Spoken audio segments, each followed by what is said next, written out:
خدا کے اس دیوانے کو خدا کا نام کافی ہے یا میرے اللہ یا میرے اللہ یا میرے اللہ یا میرے اللہ خدا کے در پہ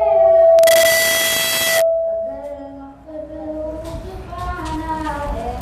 خدا کے در پہ آ جاؤ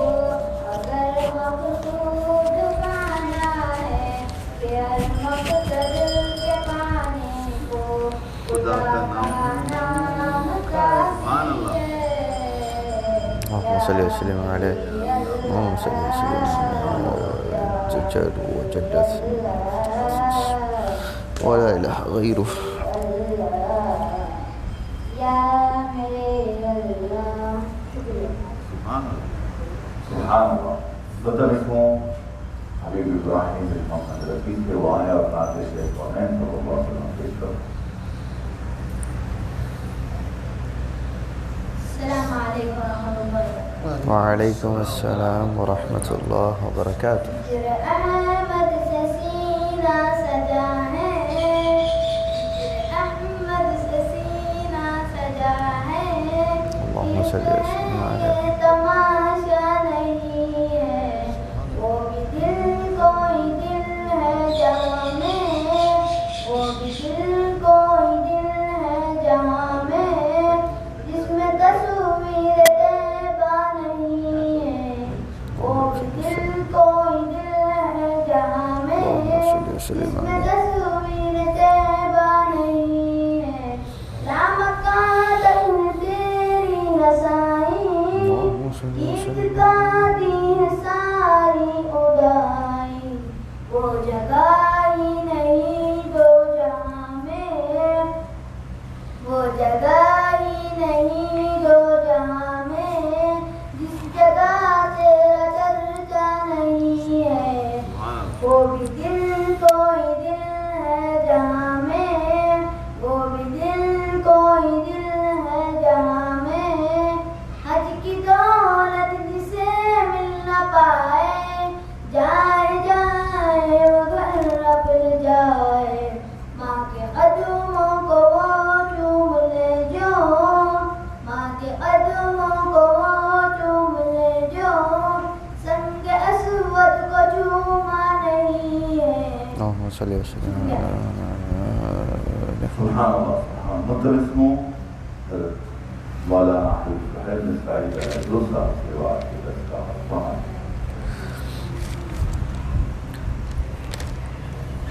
الحمد لله رب العالمين والصلاة والسلام على سيد الأنبياء وشرف المرسلين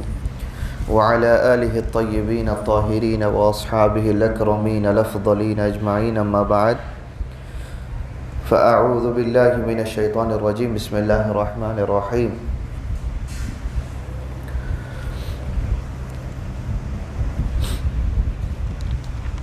گزشتہ درس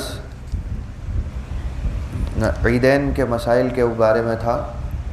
جو ہم مکمل کر چکے، اور آج مسافر کی نماز کا بیان ہے، اور انشاءاللہ یہ آئندہ درس میں بھی جاری رہے گا. تو آج اس کے جو اہم مسائل ہیں سفر کے بارے میں، سفر کے حوالے سے ان کا ذکر کیا جائے گا. نمازوں کے پڑھے جانے کا ذکر آئندہ درس میں آئے گا، جس کو جمع کرنے کی بات ہے.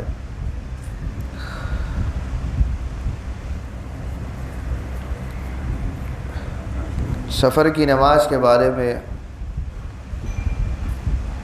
یہ ہے کہ مرد ہے یا عورت اپنے شہر یا بستی سے دور کہیں دوسرے کسی دینی یا دنیاوی کام سے کسی دوسرے مقام پر دینی یا دنیاوی کام سے جائے تو روزمرہ کی بول چال میں اسے مسافر کہتے ہیں. لیکن شریعت میں 10-20 میل جانے والے کو مسافر نہیں کہا جاتا، نہ مانا جاتا ہے، یعنی اس کے لیے سفر کے احکام ثابت نہیں ہے جو 10-20 میل کا سفر طے کرتا ہے۔ عرف عام میں ہرچند کہ اس کو بھی مسافر کہتے ہیں، لیکن شرعی سفر وہ نہیں کہلاتا۔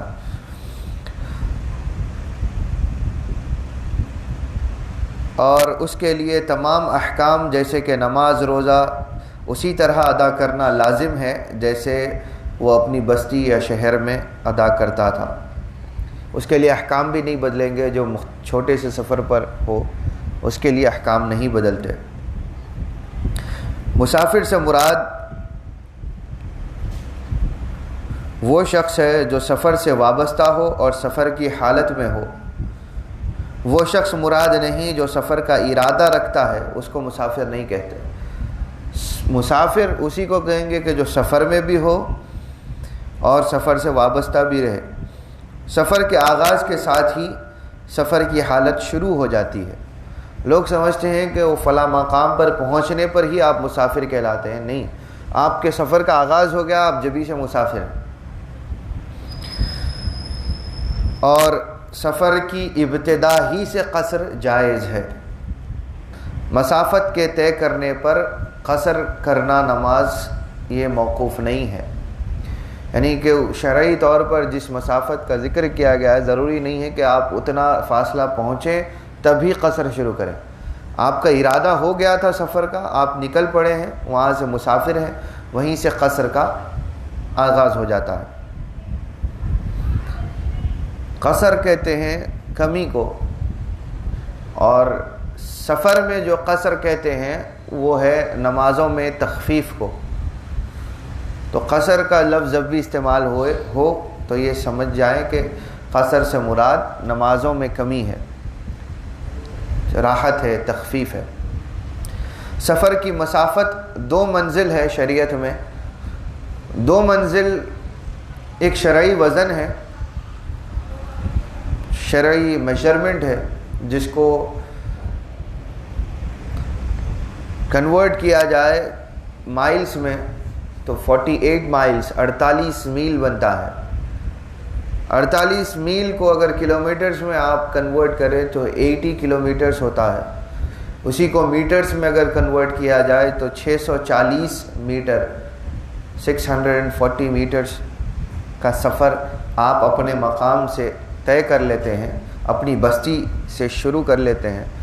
طے ہو جاتا ہے تو آپ شرعی مسافر کہلاتے ہیں۔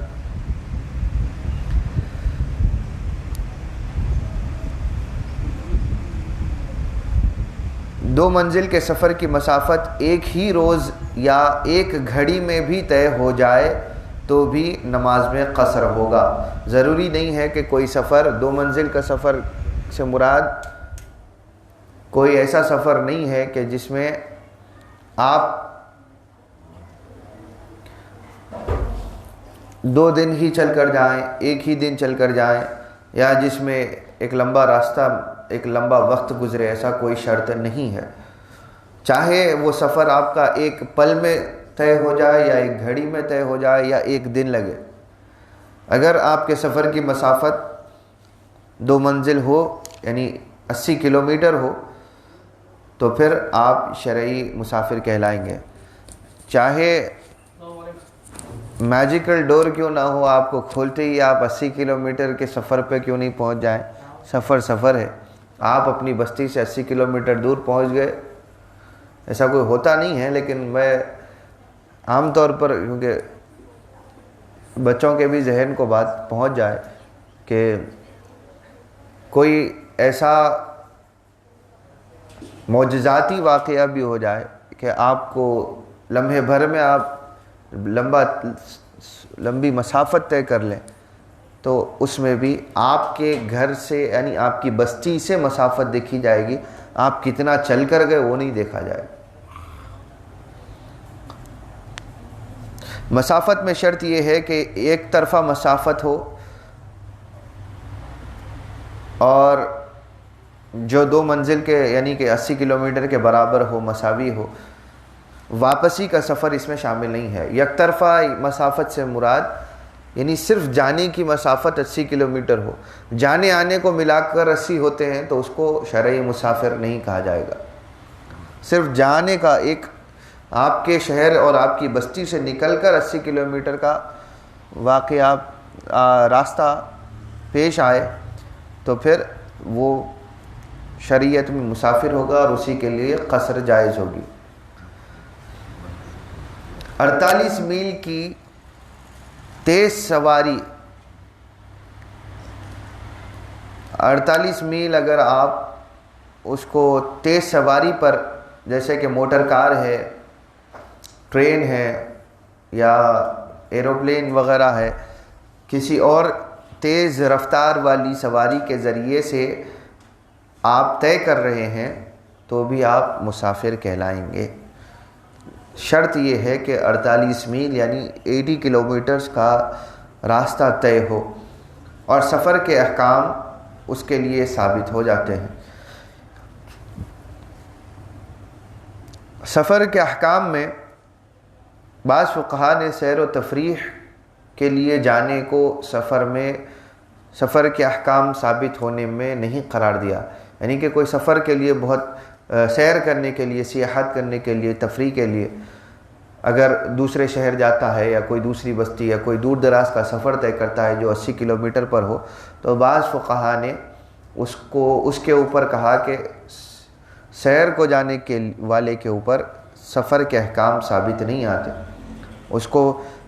وہی چیزیں کرنی چاہیے جیسا کہ وہ معمول کے اعتبار سے کرتا ہے۔ لیکن ابن حجر رحمۃ اللہ علیہ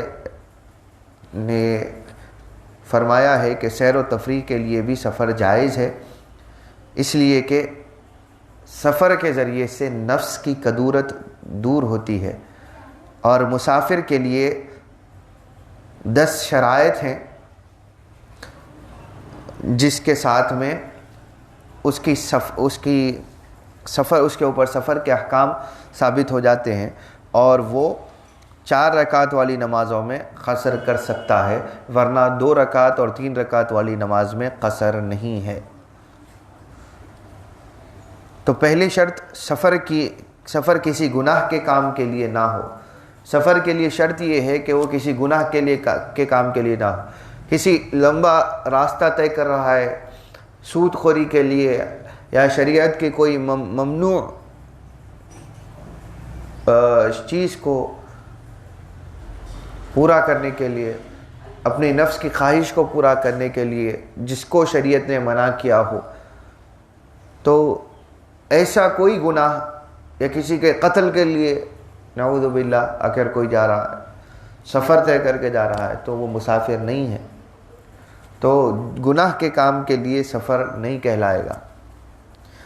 ویسا جانا ہر چند کہ آپ کتنے ہی دور چلے جائیں، اگر گناہ کے لیے نکلے ہیں تو پھر آپ کو عام طور پر نماز اور روزہ کے جو احکام ہیں وہی فالو کرنے پڑیں گے۔ دوسری شرط یہ ہے کہ مسافت 16 فرسخ ہو، یعنی یہ بھی ایک میجرمنٹ ہے فرسخ، اور 16 فرسخ 80 کلومیٹر ہی کو کہتے ہیں، چاہے 16 فرسخ کہا جائے یا 2 منزل کہا جائے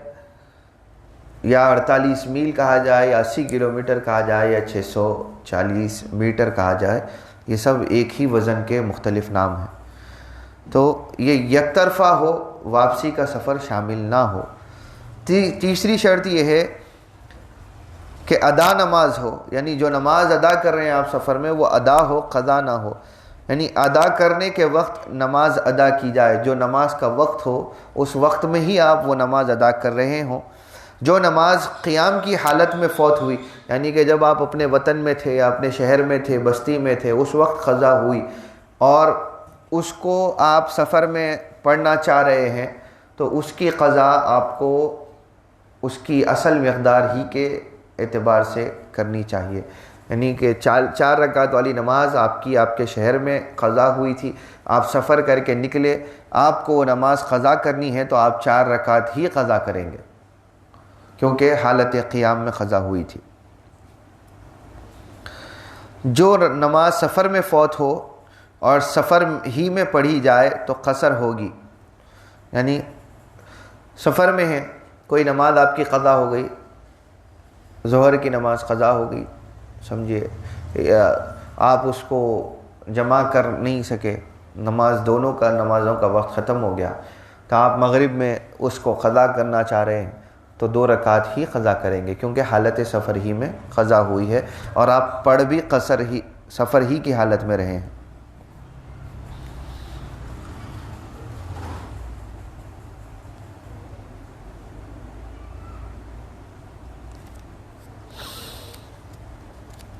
لیکن سفر میں جو فوت شدہ نماز کی قضا قیام کی حالت میں کی جائے تو پوری نماز پڑھیں گے۔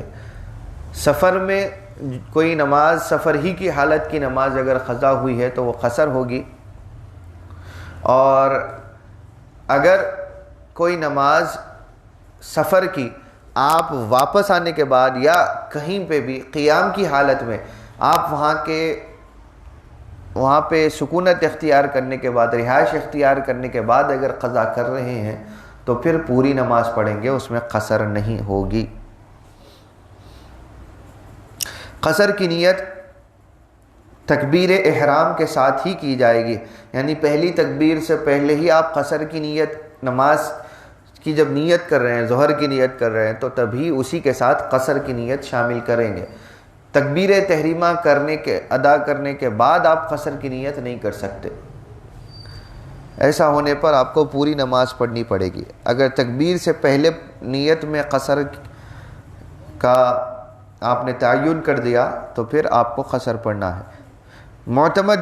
یہ ہے کہ تکبیر کے کسی جز کے ساتھ قصر کی نیت کا ملانا ضروری ہے۔ مثلا نویت اصلی الظہر مقصورتاً، آپ نیت کریں گے کہ میں نماز ظہر قصر شدہ نماز ظہر ادا کرنے کی نیت کرتا ہوں، یا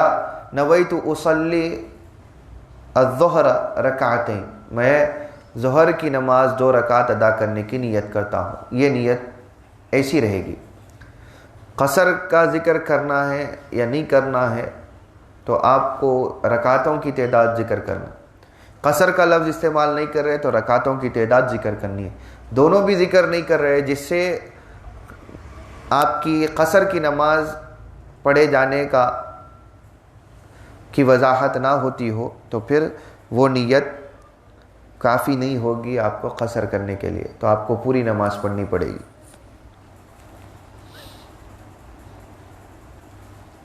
پوری نماز، 5ویں شرط یہ ہے کہ پوری نماز پڑھنے والے کے پیچھے قصر نہیں پڑھیں گے، یعنی آپ کسی کی جگہ سفر کر کے گئے، 80 کلومیٹر کا سفر طے ہو گیا، وہاں پہ کوئی امام ہے اور وہ نماز پڑھا رہے ہیں، وہ وہاں کے مقیم ہیں، مقیم کے پیچھے آپ نماز پڑھ رہے ہیں تو قصر کی نیت نہیں کریں گے، اور مقیم کے پیچھے پڑھیں گے تو آپ کی نماز قصر ہوگی بھی نہیں، اس کے پیچھے آپ کو پوری نماز پڑھنا ہے۔ مثلا 4 رکعت والی نماز امام پڑھا رہے ہیں اور آپ پیچھے پڑھے ہیں، آپ پیچھے پڑھتے ہوئے یہ سمجھ رہے ہیں کہ میں 2 رکعت ظہر کی 2 رکعت عصر کی پڑھ رہا ہوں، امام 4 رکعت چاہے کوئی بھی نماز کی پڑھے، آپ یہ سوچ کر پڑھیں گے تو آپ کی قصر نہیں ہوگی۔ امام جو نماز پوری پڑھ رہا ہے آپ کو اس کے پیچھے پوری نماز پڑھنی چاہیے۔ علیحدہ پڑھ رہے ہیں یا امام مسافر ہی ہے تو پھر امام کی اقتداء کریں گے۔ پوری نماز پڑھنے والے کے پیچھے پوری نماز ہی پڑھی جائے گی۔ نماز قصر سفر میں ادا ہو، پوری نماز میں سفر کی حالت قائم رہے، اگر نماز کے درمیان میں سفر ختم ہو جاتا ہے، جیسا کہ کوئی شخص نماز پڑھ رہا ہو اور کشتی یا سواری قیام گاہ کو پہنچ جائے تو نماز پوری پڑھی جائے گی۔ قصر کی نیت سے آپ کھڑے تھے لیکن آپ کی نماز ختم ہونے سے پہلے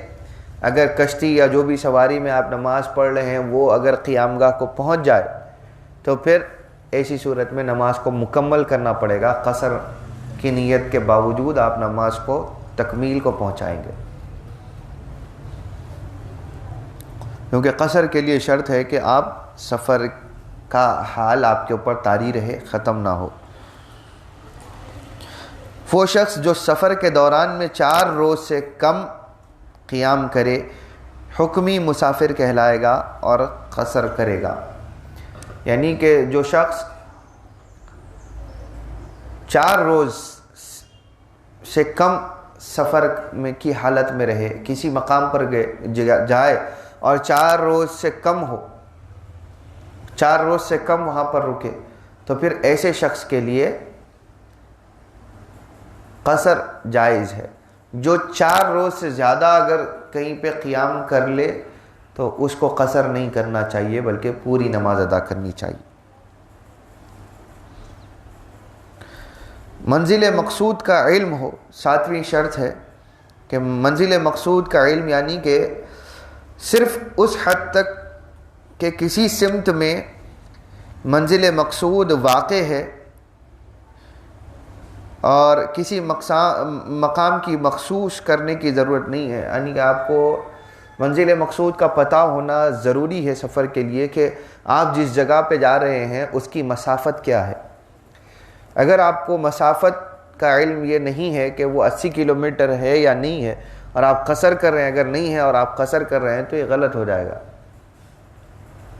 تو منزل مقصود کا ایک سمت میں پورا جا کر آنے کا نہیں، یا کسی ایک جگہ آپ شہر کا اطراف اگر آپ گھوم رہے ہیں اور 80 کلومیٹر ہو گیا اور آپ کہیں کہ میں سفر میں تھا،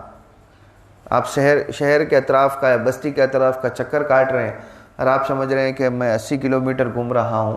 تو پورا گھوم کر آنے پر 80 کلومیٹر ہو جائے گا، لہذا یہ سفر ہے، تو یہ غلط ہے۔ آپ کو مقام کا تعین ہونا، یعنی کوئی آپ کو جگہ کا پتہ نہ بھی ہو، یعنی کوئی خاص بستی کا پتہ نہ ہو کہ مجھے وہیں پہنچنا ہے، لیکن آپ کو اتنا پتہ ہو کہ میں جو سفر کر رہا ہوں وہ اس کی مسافت 80 کلومیٹر طے ہوگی، اتنا علم ہو جانا کافی ہے آپ کو قصر کرنے کے لیے۔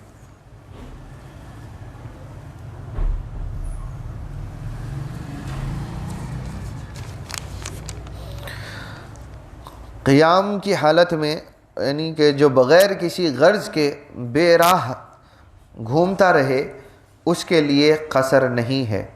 اس لیے کہ بغیر کسی غرض کے نفس کو تکلیف دینا حرام ہے۔ کسی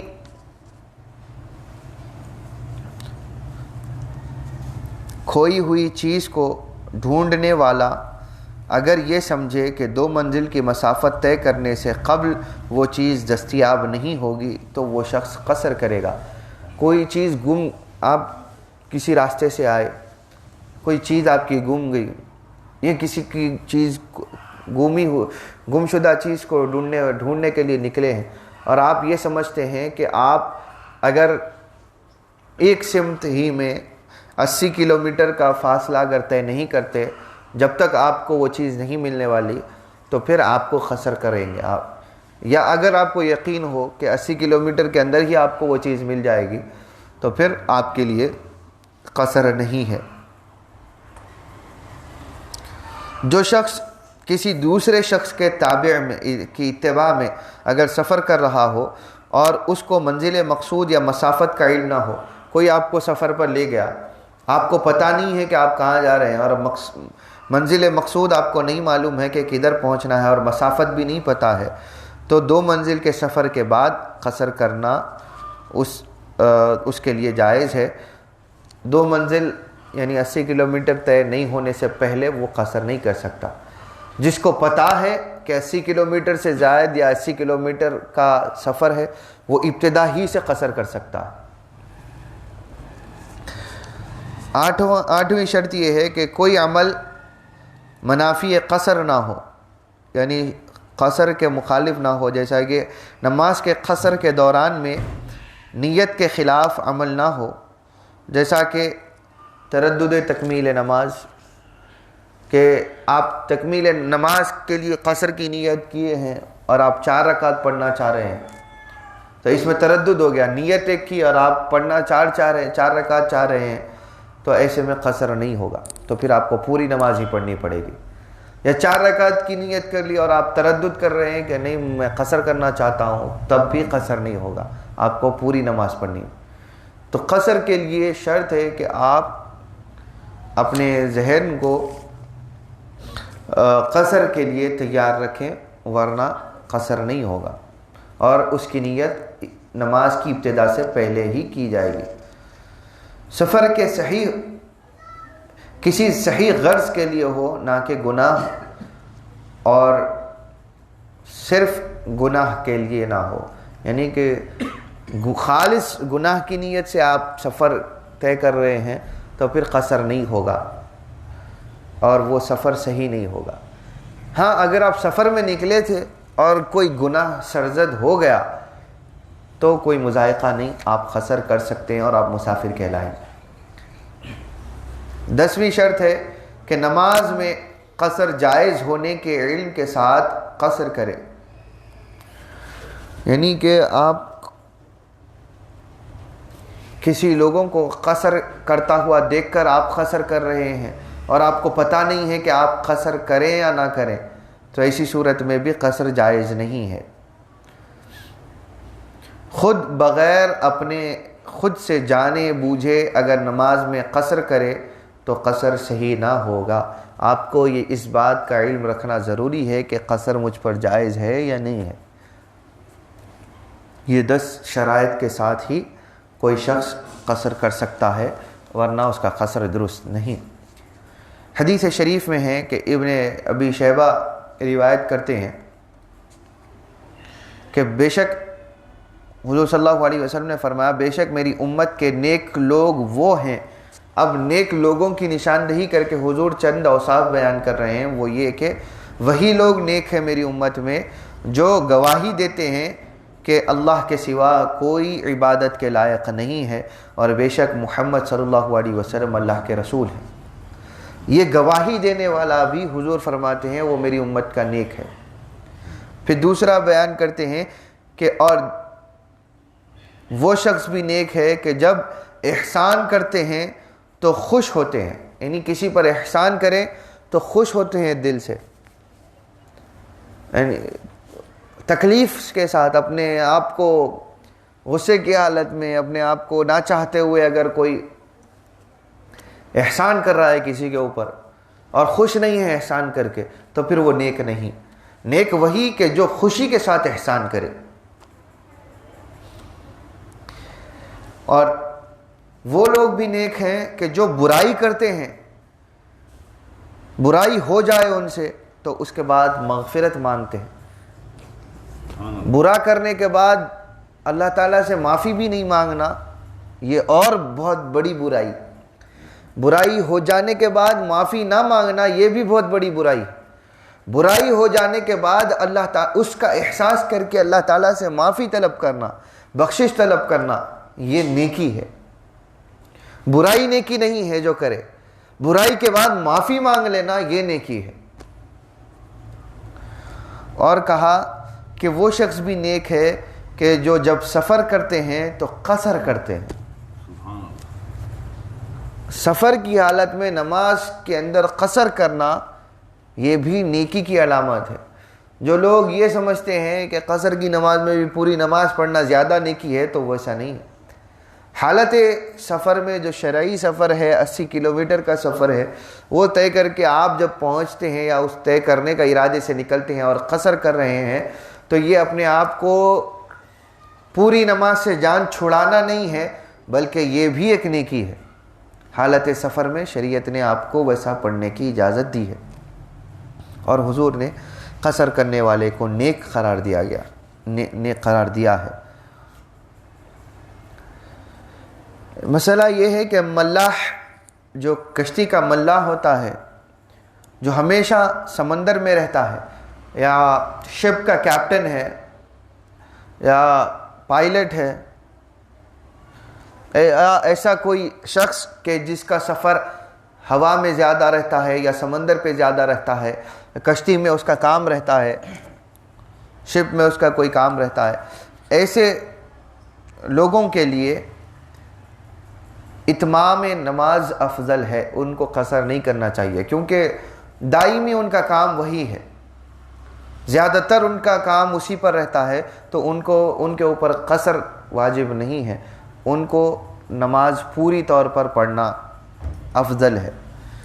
قصر کر سکتے ہیں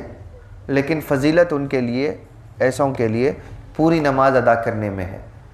کیونکہ ان کے لیے تعین نہیں ہے کہ وہ کب قیام کی حالت میں رہیں گے اور کب سفر میں رہیں گے. تو بعض لوگ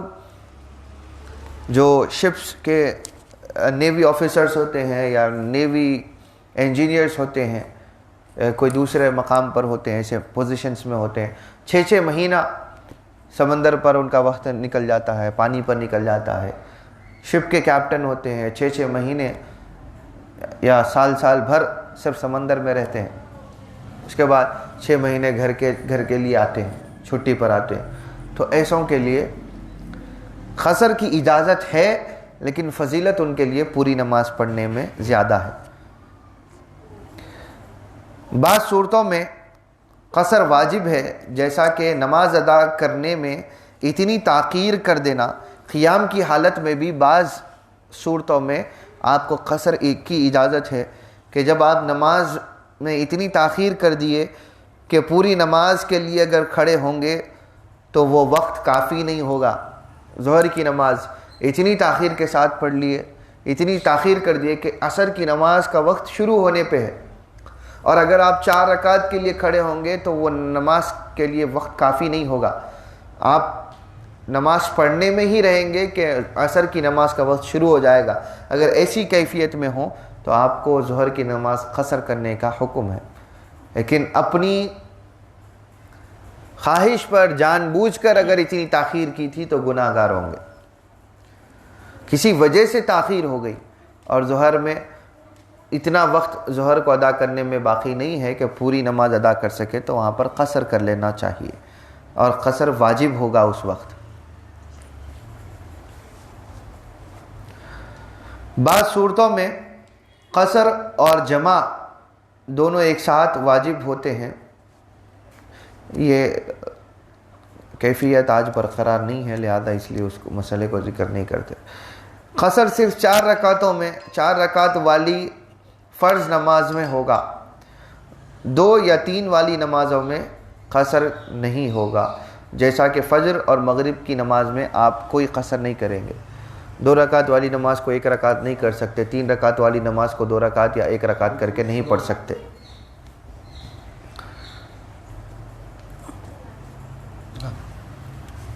گناہ کرنے کی غرض سے سفر کیا گیا ہو, اگرچہ کہ اس سفر میں کوئی گناہ سرزد ہو جائے. کسی نے تجارت کے لیے سفر کیا اور اس سفر کے دوران میں شراب پی, تو اس کے لیے قصر اور دیگر سہولتیں جائز ہیں. یعنی کوئی شخص اگر گناہ کے لیے اگر سفر کرے تو اس کے لیے قصر جائز نہیں. اگر کوئی شخص جائز سفر کر رہا ہے, جیسا کہ تجارت کے لیے سفر کیا اور راستے میں گناہ کر لیا, جیسے کہ شراب پی لی, پینے کا حکم نہیں دے رہے, پینے کی سہولت نہیں دے رہے. اگر گناہ سرزد ہو گیا تو اس کے لیے قصر جائز ہے. گناہ کی وجہ سے اس کا قصر اس کے سر سے ہٹے گا نہیں, بلکہ اس کے اوپر ویسے ہی واجب رہے گا.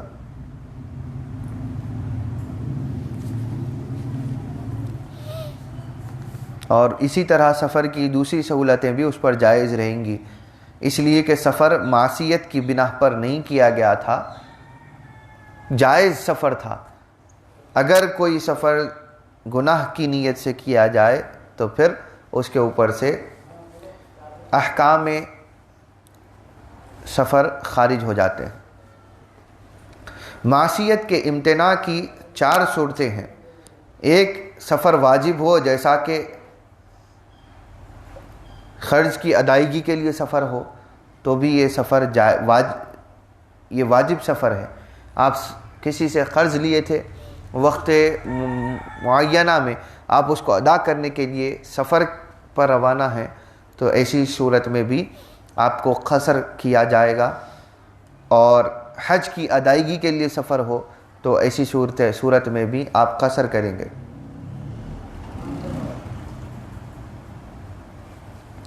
دوسرا فائدہ ہے کہ سفر سنت ہو, جیسا کہ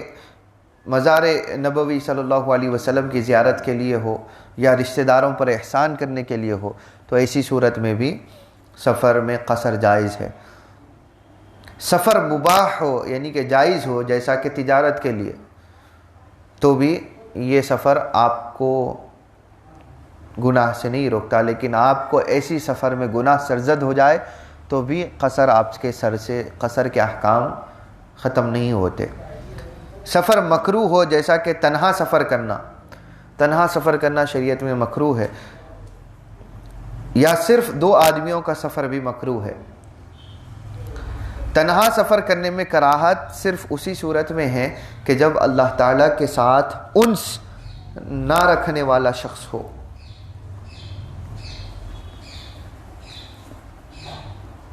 اللہ تعالیٰ سے محبت نہ رکھنے والا شخص ہو تو اسی کے لیے یہ سفر مکروہ ہوگا۔ اللہ تعالیٰ کے ساتھ موانست،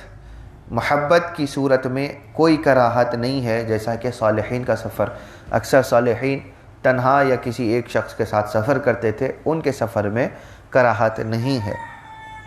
سفر معصیت کی غرض سے ہو تو قصر اور جمع دونوں جائز نہیں ہیں، جیسا کہ رہزنی کے لیے اگر کوئی سفر کر رہا ہے،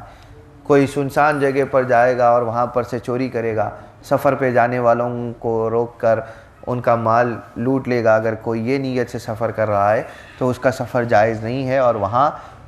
نمازوں کی جمع کرنے کا بھی جواز ختم ہو جاتا ہے۔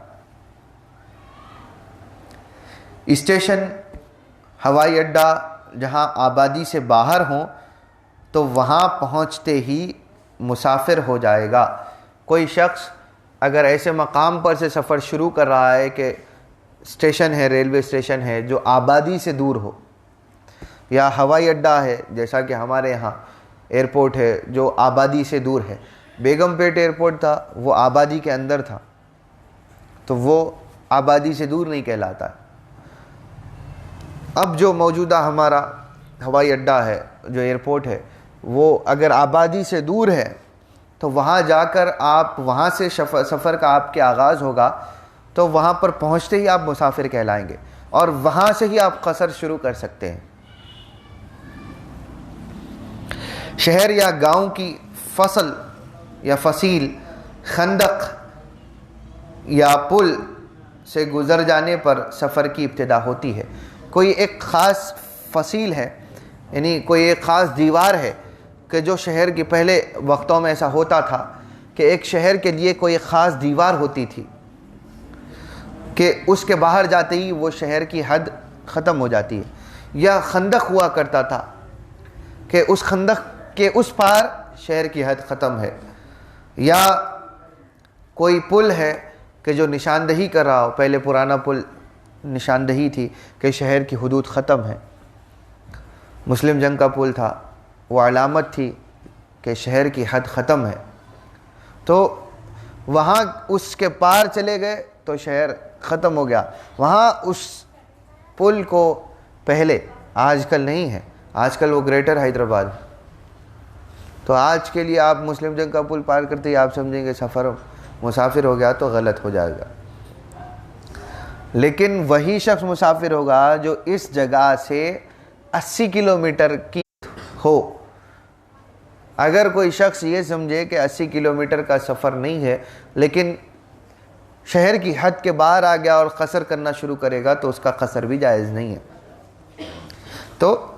ایسی حدود کے پار چلے جانا آپ کے سفر کا آغاز کر دیتا ہے۔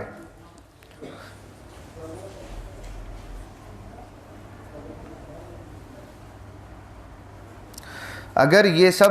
نہ ہو تو آبادی طے کر لینے کے بعد سفر شروع ہو جاتا ہے، یعنی کہ فصیل نہ ہو، خندق نہ ہو، پل نہ ہو، ہوائی اڈہ نہ ہو، ریلوے اسٹیشن نہ ہو۔ یہ تمام چیزیں ہم نے سفر میں اس وقت ہم نے خود تجربہ کی کہ جب کوئی ایسی بستیوں میں ہم چلے گئے کہ جہاں پہ کوئی چیزوں کی سہولت ہے ہی نہیں، نہ بس اڈہ ہے، نہ ہوائی اڈہ ہے، نہ ریلوے اسٹیشن ہے، تو ایسی جگہوں پر آبادی کے مقام سے آپ آبادی کا مقام طے کر چکے، اب ایسے مقام پر آ گئے کہ جہاں پر آبادی ختم ہو گئی تو وہاں سے ان کا سفر شروع ہو جاتا ایسے لوگوں کے لیے۔ فجر اور مغرب کی نمازوں میں قصر نہیں ہے، جس طرح عام طور پر پڑھتے ہیں ویسا ہی پوری نماز حالت سفر میں بھی پڑھیں گے۔ سنتوں میں قصر نہیں ہے بلکہ پوری نماز پوری نماز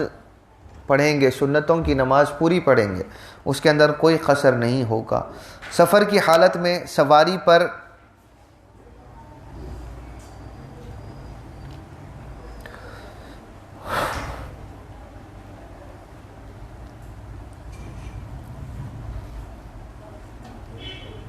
اگر کوئی شخص سواری پر سوار ہو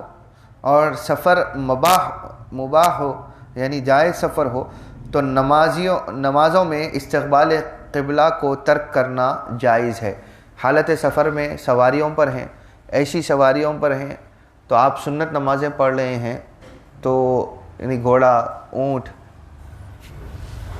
بائک، کار ایسی سواری ہے کہ جس کو آپ روک سکتے ہیں، لیکن حالت سفر میں آپ سنت ادا کرنا چاہتے ہیں تو اس سواری کو چلاتے ہوئے آپ سنت نماز ادا کر سکتے ہیں یا نفل ادا کر سکتے ہیں، جائز ہے۔ حضور اکرم صلی اللہ علیہ وسلم بحالت سفر سواری پر نماز پڑھتے تھے، خواہ کوئی سمت ہو، وہاں پر قبلہ کی جہت ہونا ضروری نہیں ہے۔ حالت سفر میں قبلہ کو ترک کرتے ہوئے دوسری سمت بھی رخ ہونے کے باوجود حضور خود بھی سواری پر بیٹھے ہوئے نماز ادا کرتے تھے۔ صرف فرض ادا کرنے کے لیے نیچے اترتے تھے اور قبلہ رخ ہو کر نماز پڑھتے تھے، باقی دوسری سنتیں نوافل سواری پر بیٹھ کر ادا کرتے تھے۔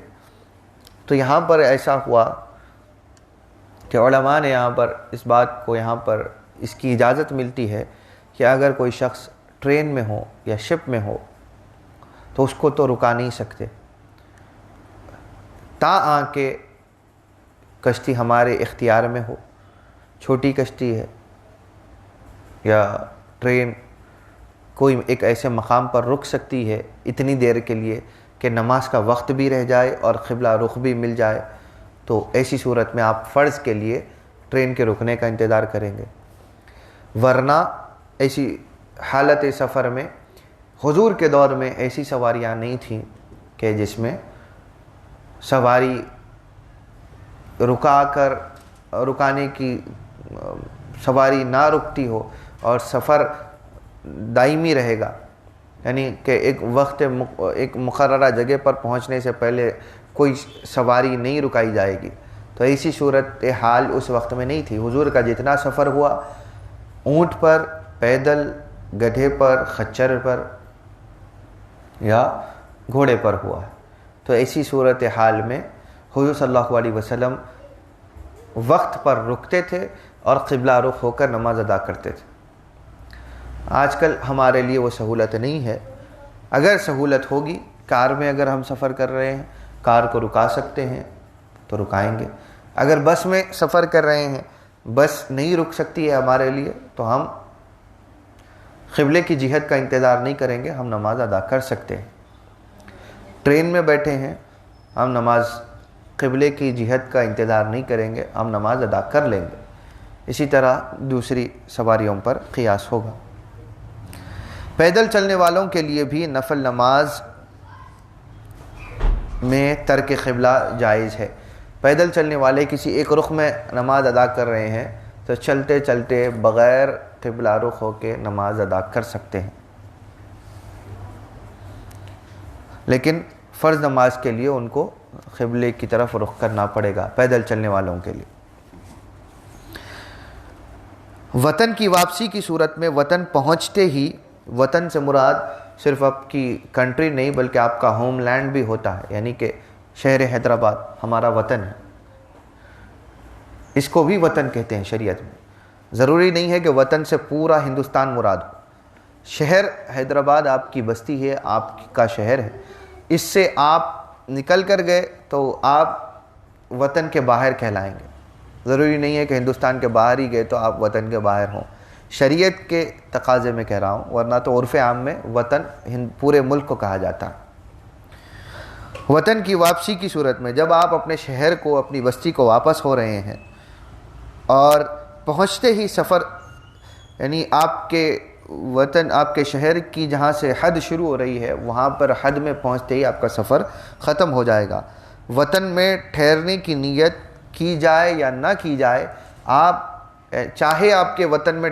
آپ کسی جگہ سے سفر سے واپس ہو رہے ہیں اور آپ کے شہر میں رکنے والے نہیں ہیں، یعنی آپ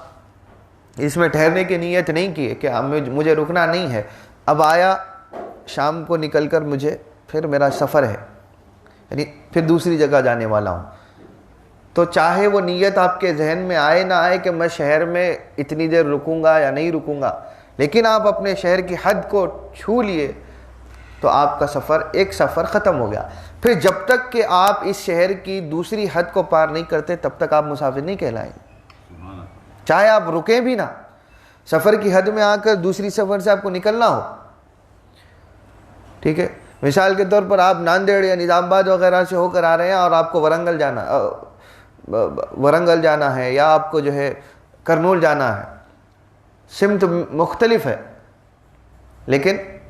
آپ کو راستہ شہر سے ہو کر جانا ہے، تو شہر میں جتنا وقت رہیں گے آپ مسافر نہیں رہیں گے،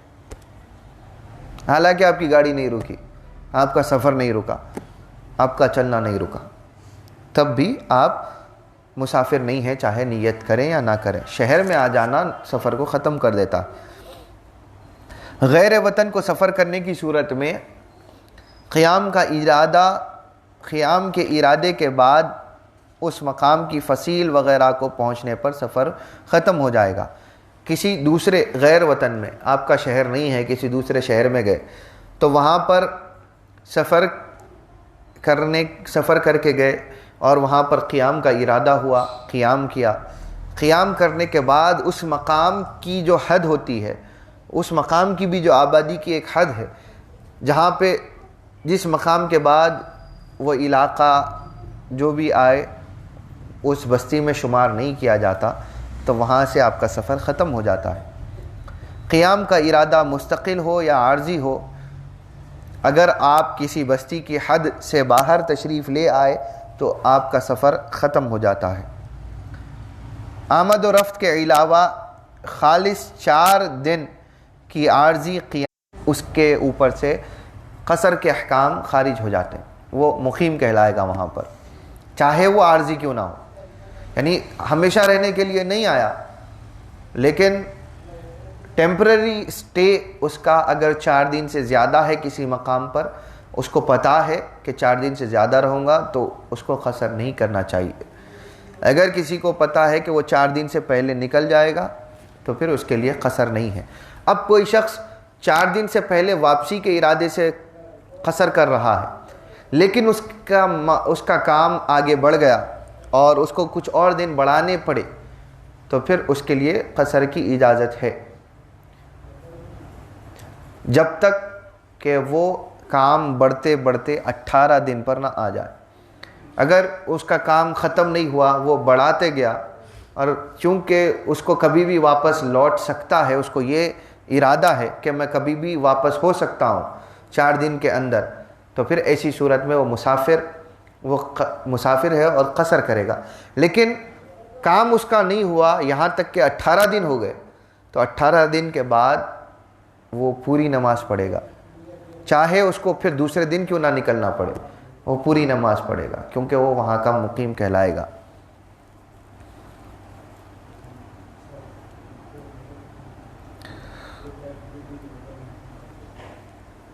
کامل 18 دن قصر نماز کر سکتے ہیں، نماز قصر کامل 18 دن تک کسی بھی غیر مقام پر ہو سکتی ہے، اس کے علاوہ نہیں۔ وطن یا غیر وطن میں قیام کے ارادے سے واپسی کے ساتھ قصر کا حکم ختم ہوگا اور نماز قصر نہ کی جائے گی۔ وطن یا غیر وطن میں قیام کے آپ وطن کب کہلائے گا کہ جب آپ 18 دن سے زائد کسی جگہ پہ رک گئے، یا 4 دن سے زیادہ بھی آپ رک گئے تو وہاں کے مقیم ہو گیا، تو وہاں سے جب واپسی کا جب ارادہ کرتے ہیں آپ، تو 4 دن سے پہلے اب جب آپ لوٹنے کا ارادہ کر لیا تو وہاں سے قصر ختم ہو گیا، جب تک کہ آپ واپس نہ آ جائیں، اس مقام میں قصر ختم ہو گیا۔ آپ شہر سے اب اپنے وطن میں ہیں، یہاں سے آپ جانے کا ارادہ کر رہے ہیں، تو کسی دوسرے مقام پر جا رہے ہیں، اور آپ اپنے وطن میں آئے تھے، آ کر یہاں پر عارضی قیام کیا، تو آپ یہاں پر بھی اپنے وطن میں رہ کر بھی قصر نہیں کریں گے۔ جب آپ کا وطن آپ کا ہی وطن ہے، چاہے آپ 4 دن کے لیے، جیسا کہ باہر سے لوگ آتے ہیں 2 دن 3 دن کی زیارت کی چھٹی پر آ جاتے ہیں، گھر والوں سے ملنے کے لیے آتے ہیں، تو وہ اپنے گھر کو آئے، حالانکہ ان کو 3 دن میں واپس جانا ہے، لیکن ان کا وطن ہے، حالانکہ قیام ان کا وہاں بھی اپنا مستقل ہے، جدھر سے آئے ہیں وہاں پر کام کرتے ہیں تو سال بھر وہاں رہتے ہیں، تو وہ بھی ان کا جائے اقامت ہے، یہ بھی ان کا جائے اقامت ہے۔ تو جتنا سفر کا جو لمحہ ہے، 80 کلومیٹر کا اگر فاصلہ ہے، تو راستہ طے کرنے میں جتنا سفر ہوگا وہاں پر قصر کریں گے۔ یہ مقام کو چھو لینے کے بعد قصر ختم ہو جائے گا، وہ وہاں چلے جانے کے بعد بھی قصر ختم ہو جائے گا، صرف راستے میں قصر ہوگا۔ عورت شادی ہونے کے بعد سسرال گئی اور وہیں پہ رہنے سہنے لگی، تو اب مائکہ اس کا اصلی وطن نہیں رہے گا۔ اگر سسرال 2 منزل کے فاصلے پر، یعنی 80 کلومیٹر کے فاصلے پر یا اس سے زیادہ پر واقع ہے، تو وہاں سے جب مائکہ آئے اور بغیر کسی کام کے ٹھہرے، تو 4 روز ختم ہونے کے بعد قصر کی مدت ختم ہو جائے گی۔ کسی دوسرے مقام پر عورت کا نکاح ہوا، شادی کر کے کسی دوسرے مقام پر گئی جو 80 کلومیٹر یا اس سے زیادہ کی حد پر قائم ہے، تو عورت کے لیے اس کا جو مائکہ تھا، جو اس کے والد والدہ کا جو گھر تھا جہاں پہ وہ پیدا ہوئی اور رہی، وہ مقام اس کا وطن نہیں رہے گا۔ سسرال میں رہنا شروع کرنے کے بعد ہی، اب اگر کوئی ایسا کسی کے پاس میں ماحول ہے کہ شادی کر کے اپنے سسرال گئی لیکن وہاں پر دائمی قیام نہیں ہے، واپس آ کر اپنے ماں باپ کے ساتھ ہی رہنے کا ہے، ایسی صورتحال میں جیسا کہ ہو سکتا ہے کہ شوہر کا کام کاج عورت کے مائکے والے وطن میں ہو، اسی شہر میں ہو، تو ایسی صورت میں عورت سسرال صرف زیارت 2-3 دن کے لیے گئی ہو، تو ویسی صورتحال میں عورت کا وہ وطن نہیں رہے گا، جو شوہر کا وطن ہے وہ اس کا وطن نہیں رہے گا۔ ہاں اگر ہمیشہ کے لیے وہ سسرال میں رہنے سہنے لگ جائے تو اس کا وطن بدل جائے گا، سمجھ گئے؟ جب مائکہ واپس آئے گی تو مائکہ اب اس کا اصلی وطن نہیں ہے، لیکن شوہر اپنا کام ختم ہونے کے بعد اگر اپنے گھر جاتا ہے تو اس کا وطن ہے، وہ اس کا وطن وہی ہے، اس کا وطن نہیں بدلتا۔ عورت کا وطن بدل جاتا ہے اگر وہ رہنا چھوڑ دے، اور جب اپنے ماں باپ سے ملنے کے لیے یا اپنے وطن کو آئے کسی کام سے، 4 دن سے کم ٹھہرے تو قصر کرے گی، 4 دن سے زیادہ ہوگا تو عام حکم کے حساب سے تو اس کا اپنا ذاتی گھر بھی سفر کا ہی مقام کہلائے گا۔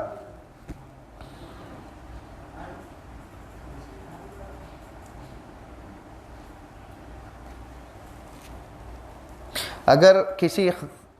عورت کسی کام کے لیے اپنے مائکے گئی اور وہاں پر ٹھہری اور یہ خیال کرے کہ 4 روز میں کام ختم ہو جائے گا، تو سفر ختم نہیں ہوگا اور نماز قصر کی جائے گی۔ اگر 4 روز مکمل ہو جائیں گے تو پھر اس کو قصر چھوڑنا پڑے گا۔ تنہا عورت کا سفر کرنا حرام ہے، اگرچہ کہ دوری کا سفر ہو یا بڑے قافلے کے ہمراہ ہو۔ حج کی ان مذکورہ شرطوں کے ساتھ عورت پر حج واجب ہونے کی ایک شرط یہ بھی ہے کہ اپنے کسی محرم کے ساتھ یا شوہر یا قابل اعتماد عورتوں کے ساتھ حج کے لیے جائے، کیونکہ اس کا تنہا سفر کرنا ہی حرام ہے۔ عورت کا لفظ تنہا سفر کرنا حرام ہے۔ اگر قابل اعتماد عورتیں ہوں تو ان کے ساتھ، یا سب سے زیادہ بہتر اور سب سے زیادہ صحیح ترین سفر کسی محرم کا ہونا، یعنی محرم وہ شخص کہ جس کا رشتہ کامل طور پر اس کے لیے حرام ہو کہ وہ اس سے نکاح نہیں کر سکتی. رشتے کا بھائی، رشتے کا بہن، رشتے کا فلاں نہیں.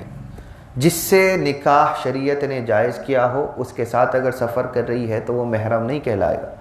محرم صرف وہ کہ جس سے نکاح حرام ہے عورت کے لیے، جیسا کہ باپ، جیسا کہ بھائی، ایک ہی والد سے پیدا ہونے والا بھائی یا دودھ بھائی، تو یا ایک ہی والدہ سے پیدا ہونے والا بھائی، چاہے اس کا باپ دوسرا ہو،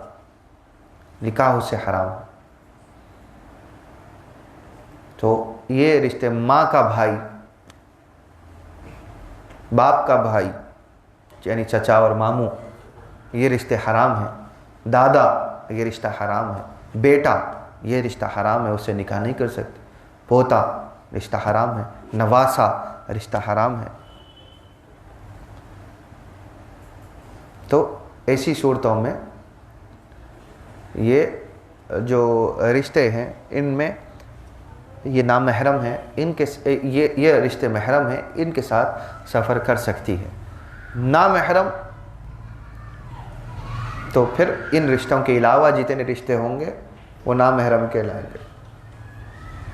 جس سے نکاح کی اجازت ہے وہ تمام رشتے نامحرم ہیں. تو عورت کے لیے تنہا سفر کرنا حرام ہے،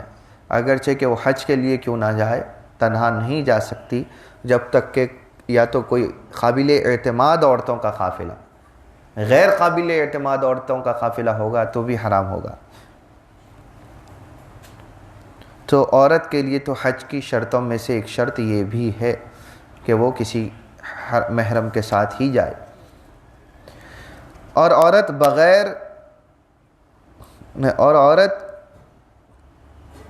کہ ایک قابل اعتماد عورت کے ساتھ بھی فرض اسلام یعنی فرض حج کے ادا کرنے کے لیے اگر جانا چاہے تو وہ جا سکتی ہے، اور یہ فعل جواز کی صورت میں ہے. اس پر حج کے واجب ہونے کی شرط نہیں ہے، یعنی کہ حج کی جو شرائط ہیں، حج فرض ہونے کی جو شرائط ہیں، وہ شرائط پورے ہونے کے بعد اگر کوئی ایک قابل اعتماد عورت کے ساتھ بھی اگر عورت فرض حج ادا کرنے کے لیے نکلنا چاہے تو نکل سکتی ہے، یہ جائز ہے. اور وہ نفل حج کے لیے بہت سی عورتوں کے ساتھ بھی نہیں جا سکتی. صرف فرض حج ہو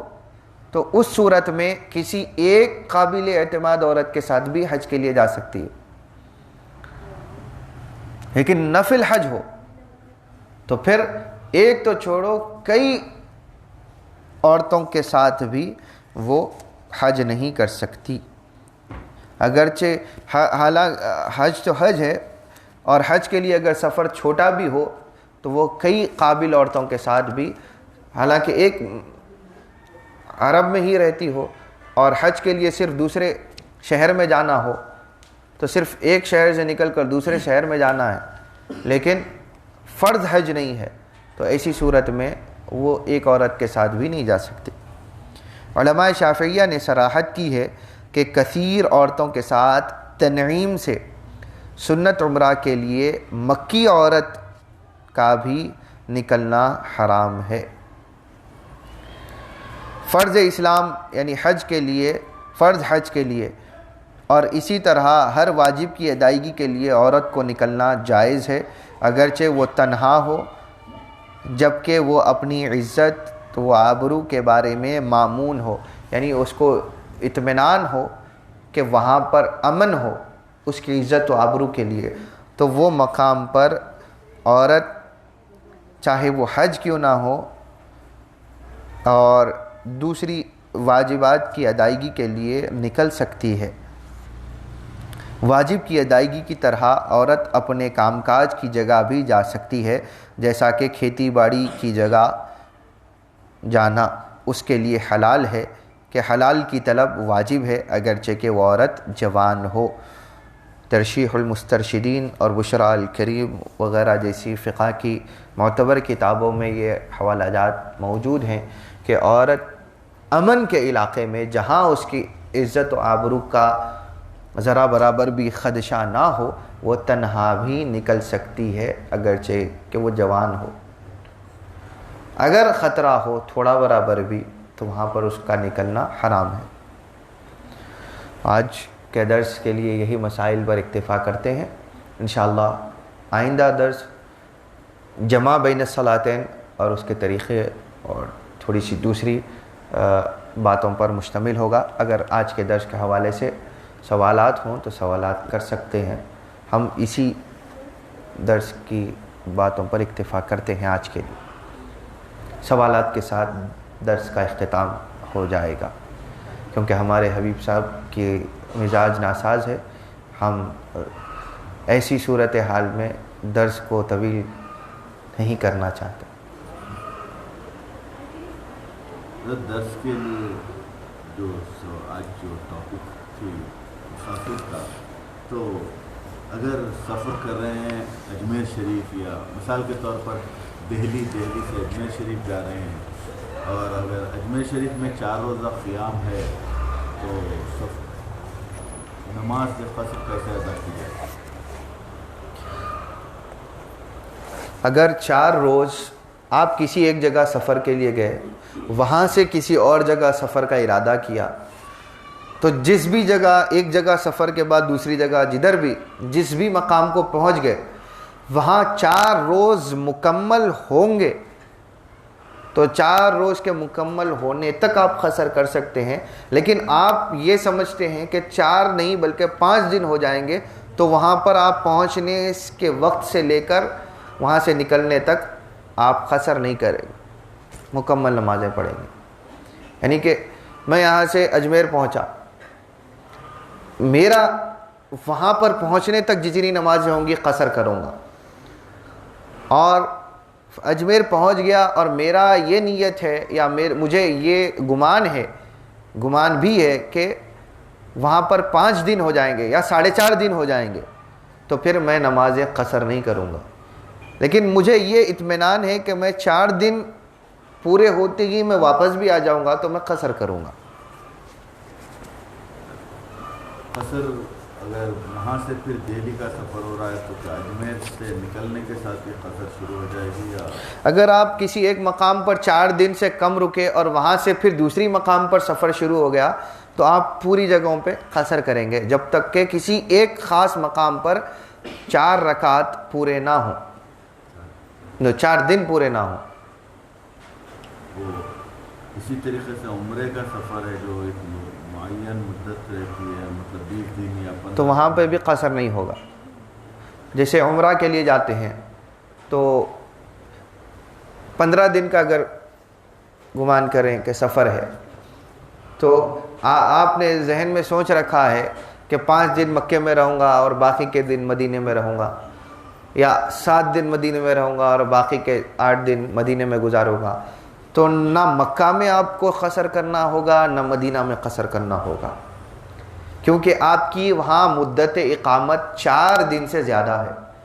اگر آپ یہ سوچ کر جا رہے ہیں 15 دن کے عمرے کے لیے ارادے سے یہاں سے گئے، لیکن آپ 1 دن میں مکہ چھوڑ کر مدینہ پہنچنے والے ہیں تو وہاں مکے میں قصر کریں گے، 2 دن میں مکہ چھوڑ کر مدینہ جانے والے ہیں تو قصر کریں گے۔ اسی طرح جو بھی مقام ہو، اگر 4 دن سے زیادہ اگر وہاں پر اقامت ہے تو آپ قصر نہیں کریں گے، ورنہ ہر جگہ قصر ہو جائے گی۔ تو اس سفر کے ابتدا میں قصر کرنا ہے، مطلب وہاں پہنچے تک آپ شہر سے نکل کر، شہر کی آبادی سے نکل کر کسی دوسرے شہر پہنچنے تک، یعنی آپ یہاں سے مکہ کے لیے نکلے اور آپ نے سوچ رکھا ہے کہ مکہ میں 15 دن یا 5 دن کا قیام ہے، تو 4 دن سے بڑھا ہوا قیام ہے، تو وہاں پر قصر نہیں ہوگا۔ لیکن ایسی صورت میں آپ جب گھر سے تو نکل گئے، گھر سے وہاں پہنچنے تک کا جو وقفہ ہے وہاں پر آپ قصر کریں گے، وہاں پر قصر، اس سفر کے راستے میں قصر ہوگا، ٹھیک ہے؟ وہاں پہنچنے کے بعد قصر چھوٹ جائے گا۔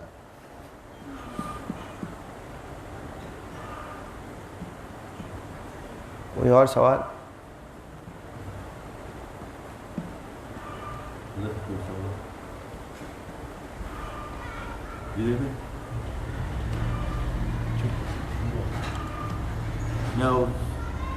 نیت اگر پھر ایک بار بچوں کو نویتو، اگر آپ ظہر کی نماز پڑھ رہے ہیں قصر کی حالت میں تو نویتو اصلی الظہر مقصورتاً، میں نماز ظہر پڑھتا ہوں قصر کی ہوئی یا قصر کی حالت کی، یہ نیت ہوگی واسطے اللہ تعالیٰ کے میرا کعبہ شریف کی طرف، تو نیتیں ہوں گی۔ یا یہ کر سکتے ہیں کہ میں 2 رکعت نماز ظہر پڑھتا ہوں اللہ تعالیٰ کے لیے، وہ میرا کعبہ شریف کی طرف، تو یہ دونوں چیزیں قصر کے معنی کو پورا کر دیتی ہیں۔ لیکن آپ یہ ذکر ہی نہ کریں کہ میں قصر کر رہا ہوں، نویت اصلی ظہر کہہ کر آپ رکعت باندھ لیں، تکبیر تحریمہ کہہ دیں گے تو پوری نماز پڑھنا ہے 4 رکعت۔ جو نیت ہوگی وہ تکبیر کہنے سے پہلے ہوگی، تکبیر کے بعد نہیں۔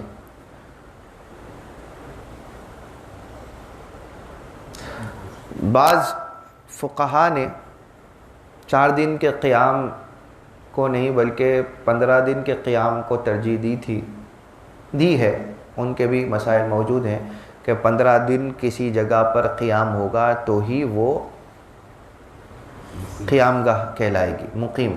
حالت اقامت کہلائے گی۔ بعض نے یہ کہا کہ سفر کے ارادے میں ہیں، کسی مقام پر رکے ہوئے ہیں اور وہاں سے کافی دن کے بعد بھی واپس نہیں آئے تو بھی وہ اقامت، وہ سفر ہی کہلائے گا، تب بھی وہ سفر ہی کہلائے گا۔ بعض کا یہ قول ہے، لیکن یہ جو آج ہم 4 دن کی بات کہی ہے یہ اجماع فقہا کی بات ہے، اکثر فقہا نے اس پر اتفاق کیا ہے، تو لہذا اس کو ماننا زیادہ فضیلت والا ہے۔ ہاں آپ دوسروں کی، اگر دوسرے فقہا کی قرآن و سنت کے موافق تحقیق کے ساتھ اگر آپ اتفاق کرنا چاہیں کر سکتے ہیں، گناہ نہیں۔ سوال ختم ہو گئے؟ اللہ تعالیٰ کہنے سننے سے زیادہ ہم کو عمل کی توفیق عطا فرمائے۔ جو کچھ ہم نے کہا، سنا، پڑھا، اللہ تعالیٰ اس پر عمل پیرا رکھے، ہمیشہ شریعت کے مطابق رکھے، ظاہر کو شریعت کی پیروی میں رکھے، باطن ہمیشہ تک طریقت، حقیقت و معرفت کے راستوں پر اللہ تعالیٰ ہمارا گامزن رکھے، ہمیں ہمیشہ اور شریعت و طریقت دونوں کے مزاج کے ساتھ اللہ تعالیٰ ہمارے دلوں کے اندر وہ حلاوت اور ہماری ارواح میں وہ کیفیات رکھے کہ ہم ہمیشہ اللہ کے رسول کی ہر ظاہر کی اور باطن کی دونوں سنتوں پر گامزن رہ سکیں، ان کو زندہ رکھ سکیں۔ اللہ تعالیٰ اس توفیق کے ساتھ رکھے۔ اللہ حبیب فاروق صاحب کو صحت و عافیت دے، تندرستی دے، حبیب علی صاحب کو بھی صحت و سلامتی کے ساتھ رکھے، اور جو کوئی بیمار ہیں ہر چند دن کے بعد میں جن کو کمزوری ہو جاتی ہے اللہ تعالیٰ ان کو بھی صحت و سلامتی کے ساتھ رکھے۔ تمام مریضوں کو اللہ تعالیٰ ہمارے محترم جلیل گرموشی صاحب حفظہ اللہ اور آپ کے تمام گھر والوں کو بھی صحت و عافیت کے ساتھ رکھے، بلکہ تمام حاضرین و ناظرین، تمام موجود و غائب جو کوئی ہماری گفتگو کو سنتے ہیں، اللہ تعالیٰ ان تمام کو صحت و عافیت کے ساتھ، بالخصوص صحت و عافیت کے ساتھ رکھے، ان کے تمام محبہ و قارب کو صحت و عافیت کے ساتھ رکھے، ان کے بعد تمام ہی جملہ مسلمانوں کو بالعموم صحت و سلامتی اور عافیت دے، ان کی جان، مال، عزت و آبرو کی حفاظت فرمائے، اور سب کو توفیق دے کہ قرآن و سنت کے احکام کی پابندی کریں۔ وصلی اللہ علی خیر خلقی سیدنا محمد وآلہ وصحبہ بارک وسلم۔ الفاتحہ لحضرت النبی۔ بسم اللہ الرحمن الرحیم، الحمد للہ رب العالمین الرحمن الرحیم